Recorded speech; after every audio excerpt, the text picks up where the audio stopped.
New to SONAR X3 Studio and Producer from Celemony's Melodyne Essential, the absolute best in the business pitch and time correction software for polishing vocals, bass, and other tracks. If you already have Melodyne's other version installed, then SONAR X3 will automatically detect its presence on initial install thanks to ARA integration. This holds true for the base version of SONAR X3 as well.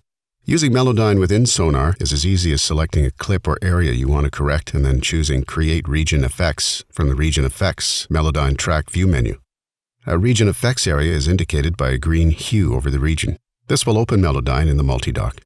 Any audio on the track appears as notes represented by blobs that correspond to their relative pitch on the vertical scale, indicated by notes down the left side of the interface.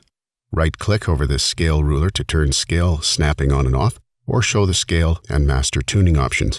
The scale displays highlights of the detected scale, but this can be changed by clicking on the required root note and then selecting the relevant scale from the menu. If the scale type is different to the basic major or minor, select Open Scale and choose the correct scale type from the dialog list. Horizontal position is relative to the time ruler. Right-click over it to adjust the resolution and turn the Snap to Grid function on and off. The scale of the blobs can be adjusted using the slider in the bottom right-hand corner.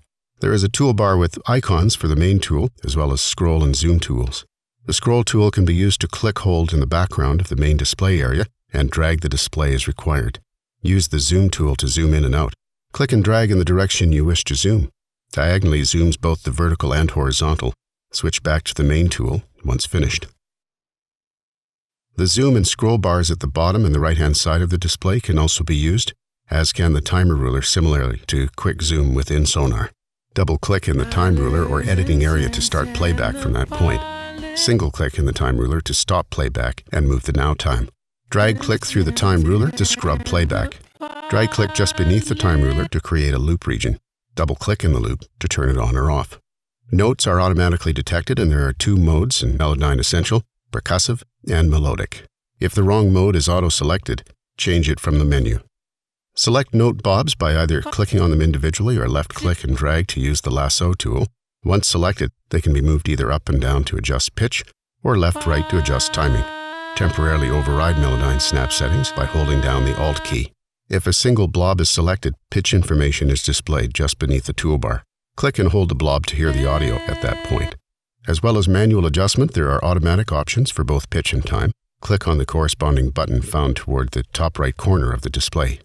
The pitch adjustment dialog has adjustment for how close to the detected center pitch the note should be moved. 0% will have no effect, and 100% moves notes to the exact pitch. By default, this will be to the nearest semitone, but movement can be constrained to the detected scale by checking that option. If notes have been edited manually prior to selecting the automatic option, they will be ignored unless Include Notes Edited Manually is checked. The correct pitch drift slider adjusts the amount of drift on notes. This is the slower, audible pitch drift associated with poor technique, not vibrato. There is also a bypass or a compare button toward the top left. Use this to turn processing on or off. The Quantize Time Shift button offers a similar automatic process, but for time-shifting notes. Click on the Quantize Time button to open a dialog where you can set the adjustment resolution. None will force Melodyne to use the grid where Melodyne thinks the note blob should be. The musical resolutions are used to create their own timing grid. There's also an intensity slider which controls how close the actual note blobs are moved to the intended position. If Melodyne hasn't detected notes correctly, click on the detection mode icon in the toolbar. This changes Melodyne from edit mode and allows correction of any detection errors. In this mode, you can see potential notes as hollow blobs, as well as detected solid blobs. Double-click on a potential note blob to activate it, and the corresponding active note blob will now become the potential note. There's a synthesized sound generator to help with note choice. Turn it on and adjust volume with the switch indicated by the sine wave graphic. Finally, in detection mode, notes can be split and rejoined by double-clicking above the top half of a blob. The cursor changes to indicate this function is available. For example, this is helpful if Melodyne has only detected one note where two really exist. This function is also available in edit mode. Switch back to edit mode to edit the audio as required. That's Melodyne Essential, the superb pitch and timing correction software